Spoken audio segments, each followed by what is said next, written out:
ఇక వివరాల్లోకి వెళ్తే ఖమ్మం జిల్లాలో పలు చోట్ల భారీ వర్షం కురిసింది. ఈదురుగాలులతో కూడిన వర్షం కురియడంతో పలు చోట్ల చెట్లు నేలకొరిగాయి. ఖమ్మం వైరా మధ్య పెద్ద మొత్తంలో చెట్లు కూలిపోయాయి. దీనికి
ఖమ్మం జిల్లాలో పలు చోట్ల భారీ వర్షం కురిసింది. ఈదురుగాలులతో కూడిన వర్షం కురియడంతో పలు చోట్ల చెట్లు నేలకొరిగాయి. ఖమ్మం వైరా మధ్య పెద్ద మొత్తంలో చెట్లు కూలిపోయాయి.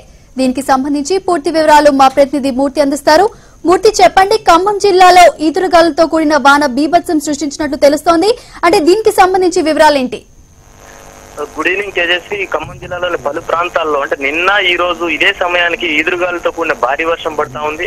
దీంతో జిల్లా ప్రజలు కొంత ఉపశమనం, ఎండ నుండి ఉపశమనం పొందినప్పటికీ అపార నష్టం జరిగిందని చెప్పుకోవచ్చు. అయితే మొత్తంగా చూసుకుంటే ఈ భారీ వర్షంతో ఈదురుగాలులతో వైరా, తల్లాడ, ఏదైతే మదిర, కల్లూరు, సత్తుపల్లి ఏరియాల్లో అనేక ప్రాంతాల్లో విద్యుత్ స్తంభాలు పడిపోవడంతో పాటు భారీ చెట్లు కూడా నేల కొరగడం జరిగింది.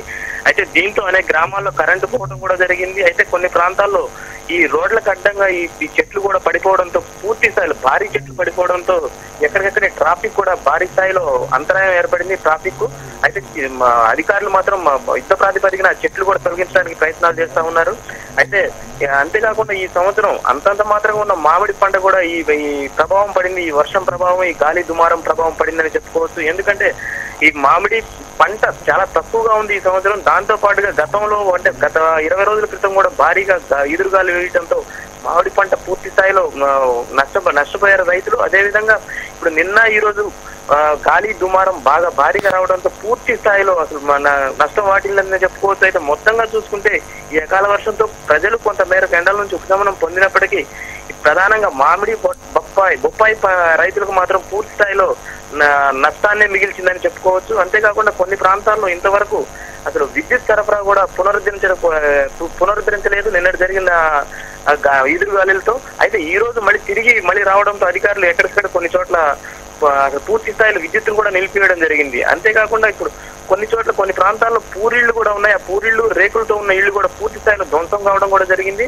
అంతేకాకుండా కల్లూరులోని ఒక పేపర్ ప్లేట్స్ తయారు చేసే ఫ్యాక్టరీ కూడా పూర్తిగా ధ్వంసమై రేకులు ఎగిరిపోయి పూర్తిగా ధ్వంసమైంది. అయితే దీంట్లో కూడా సుమారుగా 7 లక్షల వరకు ఆస్తి నష్టం జరిగిందని అంచనా వేస్తున్నారు. అంటే మూర్తి, ఇప్పుడు చూస్తే పలు చోట్ల విద్యుత్ స్తంభాలు అలాగే చెట్లు నేలకొరిగినట్లు తెలుస్తోంది. అంటే దీని గురించి ప్రభుత్వం ఎలాంటి చర్యలు తీసుకుంటుంది?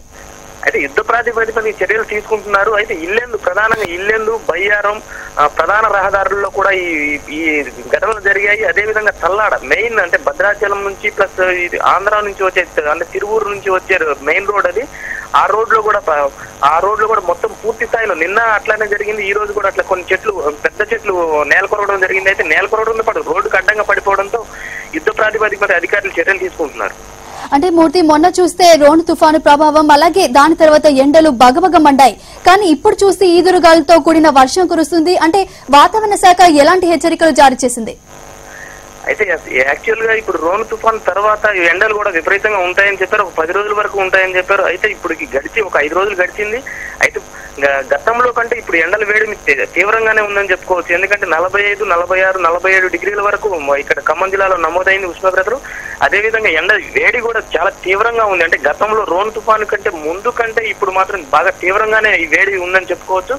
అయితే ఇప్పుడు మొత్తంగా చూసుకుంటే ఇప్పుడు నిన్న ఈ రోజు ఈ ఈదురుగాలులు ప్లస్ ఈ గాలి వాన రెండు కలిసి రావడంతో కొంత ఉపశమనం అంటే కొంత చల్లబడినప్పటికీ మొత్తం మీద ఇంకొక 10 రోజులు అంటే ఇంకొక వారం రోజులు ఇదే కంటిన్యూ అవుతుంది అనేది అధికారులు చెప్తా ఉన్నారు. ఈ వేడి ఇదే విధంగా కొనసాగుతుంది వడగాల్పులు కూడా.